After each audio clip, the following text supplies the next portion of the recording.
Hello all, it's Wednesday, May 26th, and we're working on our battery build. I've got this 8S active balancer and a bunch of wire, and I got this really cool Dali BMS for 8S 24 volts, and I am going to begin the installation. Caveat to everyone out there, I really don't know what I'm doing, just like most other people on YouTube. So I'm gonna figure this out as I go along. I think I know what I gotta do. And if I let the smoke out, I'll share that information with you. Well, it looks like there's nothing to it. We've got battery negative and then all the positives. 1 through 8. This didn't come with any instructions, okay? So I do not believe that there's anything more to it than just hooking this thing up. It doesn't look like there's any circuitry for anything more than just the balancing. All right, I do not believe there's anything that would give this the ability to have a Bluetooth connection to my phone or anything, so. One thing I don't know, and I guess maybe it doesn't matter, these terminals here, I guess those are like donuts and they go through to both sides. So I could solder either side. Yeah, okay. All right. So I think I'll have to solder it where the wires are coming up on this side, so I could mount this to a surface with they didn't give us any mounting holes. That kind of sucks. It would have been nice if we had mounting holes so I could screw this to something. So that means I've got to either put this in some kind of a pouch bracket or something, or glue this to a surface. I like the way they've got that all sealed up.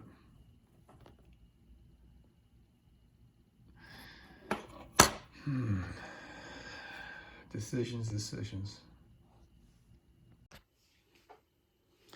Okay, that was uneventful. Well, hello there. Coming to see what I'm doing? Pretty boy. So I just, yeah, nothing to it, right? Soldered those things on there. Looks like I got pretty good flow on those. So now what we're gonna do is we're gonna crimp these eyes. The only ones I've got are 1/4 inch.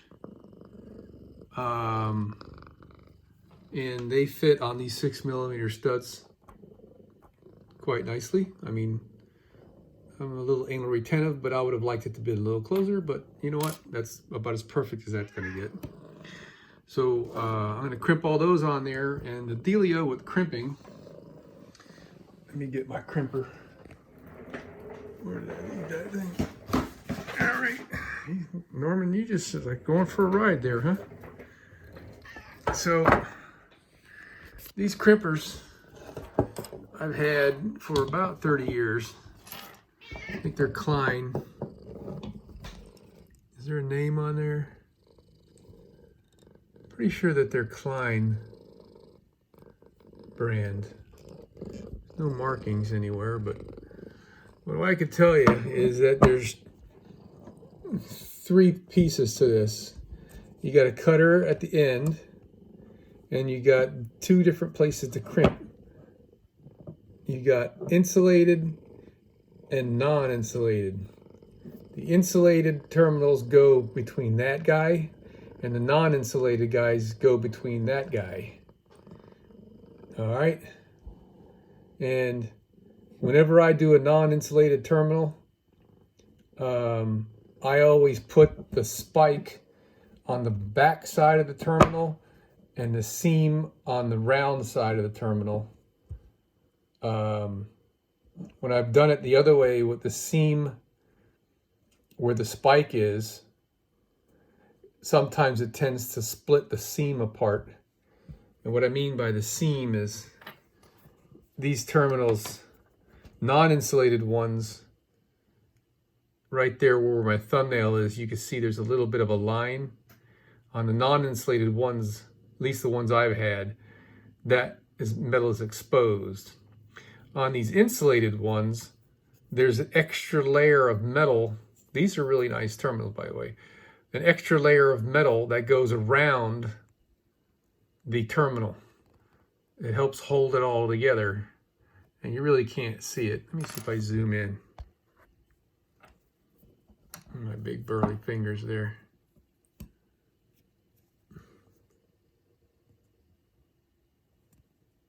I can't see it, but I know it's there because you can just about see it right there on the side.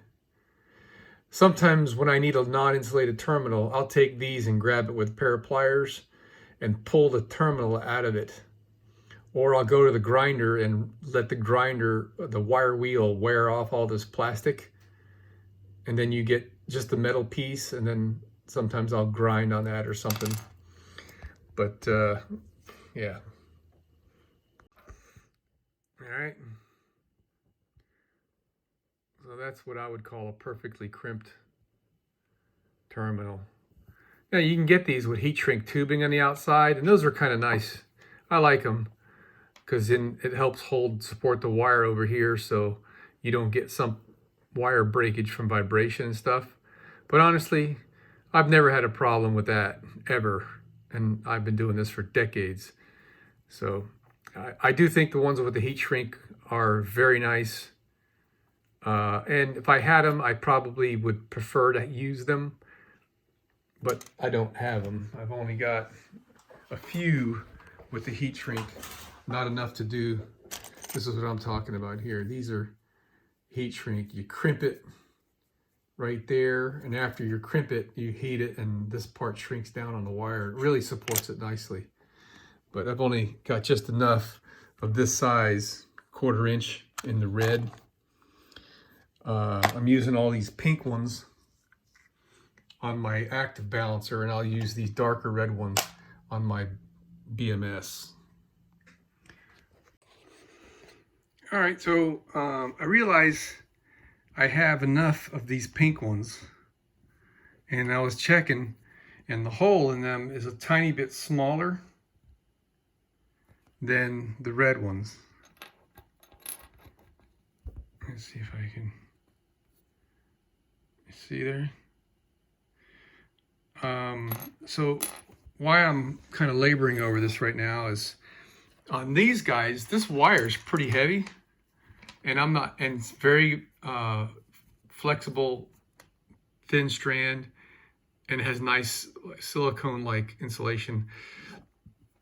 And when I installed these in the crimps, I jammed them in there really tight, so the wire insulation is tight up against the hole up inside there.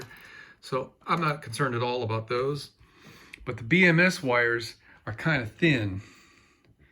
And if I just crimp this in that hole, I feel a little vulnerable for those wires to break. So what I'd prefer to do on these is to use non-insulated terminals with heat shrink, since I don't have the heat shrink terminals.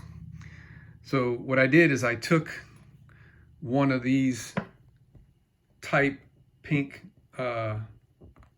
terminals that happen to be with the small eye, because I have an abundance of these, and I took it to the wire wheel and the grinder, and I melted off the plastic, and then I took it to the abrasive wheel on the grinder, and I ground down this outer sleeve on both sides, and this is what we're left with. So with that, I will use this crimper, which this is just a Radio Shack crimper I've had for maybe 30 years. This thing does an outstanding job crimping. If you notice, those bottom pieces look like a W. That's the side that you put the seam on. And then when you crimp that down, it folds the seam in. And then the back side, of course, is just kind of flat, slightly rounded. Hold on, let me show you what I mean. All right, I guess you pretty much can't really see, but I've got the seam in the terminal on that little point of the W thing. So when I crimp that, you see how it folds it? Now if I wanted to, I can also use the next smaller die, 22 to 26. Let me try that. Okay, so there's the result. Not as nicely done as I would prefer, but you know, I may end up putting some solder on there too. Those terminals are really a little bit too big for this wire. Well, these terminals are definitely too big for this wire, and I'm not completely convinced that that's a good crimp. I mean, it seems like it's tight. So just to make me feel a little better, I'm going to solder each of these, and then we're going to put the heat shrink on them. And so here's how I'm going to do the solder job, okay? I'm going to set my pliers on top of the solder so I don't have to hold that, and I can hold the wire in one hand and the soldering gun in the other. And I'm just using this is an ancient Weller D550. Well, some of them ain't too pretty, but they're well soldered. And when you solder, you definitely want to use heat shrink tubing, because that really sets you up for the wire wanting to crack right at the end of the solder. All right, so now what we're going to do, we're going to pull our heat shrink down, and I got two pieces because the larger size that I have, that it's large enough to fit over the terminal, will be too large to fit and shrink down to the wire size. So we're going to put the small size up to the terminal and shrink it, and then bring the large size over here and then shrink that one. All right, so I already hit this with the hot air gun, and you can see that the heat shrink tubing now is relatively close on the outside diameter as the terminals. So hopefully the larger heat shrink that I have, those little pieces, are going to shrink down like I want them to. Okay, pretty nice. I like it. All right, man, this is pretty exciting. So I am rushing this battery assembly thing because I don't have my battery box yet, right? So I decided to do this in here because I think it'll be easier. Something I wanted to share with you guys. To me, I would call these batteries defective or just really bad design. See that screw right there? That screw is all the way in until it bottomed out. And that screw is that long. So, I mean, Jesus, it's aluminum. This terminals are aluminum. So it's just barely enough threads to snug this thing up. And, you know, I'm not feeling too comfortable with that. I wish I knew how deep this aluminum terminal went. If I knew I had enough material, I would drill that out deeper and thread it deeper. And maybe even to a larger diameter. Like, I don't know what, but I'm a little uncomfortable now using these rigid bus bars. I think what I'd like to do now is put these batteries together in this fashion with all the negatives and positives on the same side, and put my connection diagonal with a wire and two terminals, so it'll have some flex. I don't know what I want to do, but I know that I'm not happy with how those threads are so marginal, and that this is going to be, you know, there's going to be some vibration in this thing. It's a bus, right? So I don't know. for now, I'm not going to worry about that. What I want to do is get this battery hooked up in series and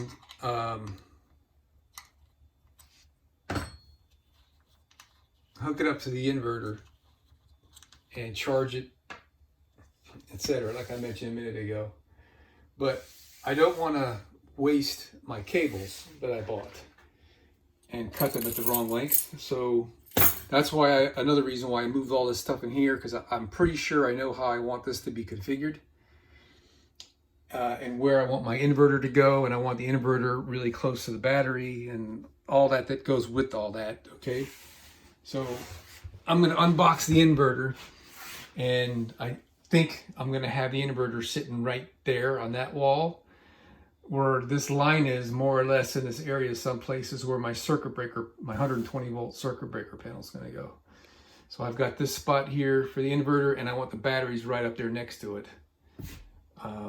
So let me unbox this bad boy, and it should not be damaged because the box looks like it's pristine. And we're going to set it in place, and then I'm going to start eyeballing what I need for cables and whatnot, and how I'm going to hook all this stuff up. It ain't going to be pretty, but let's see what happens. Look at this crap, will you? It's bent. And it's bent here too. God dang it.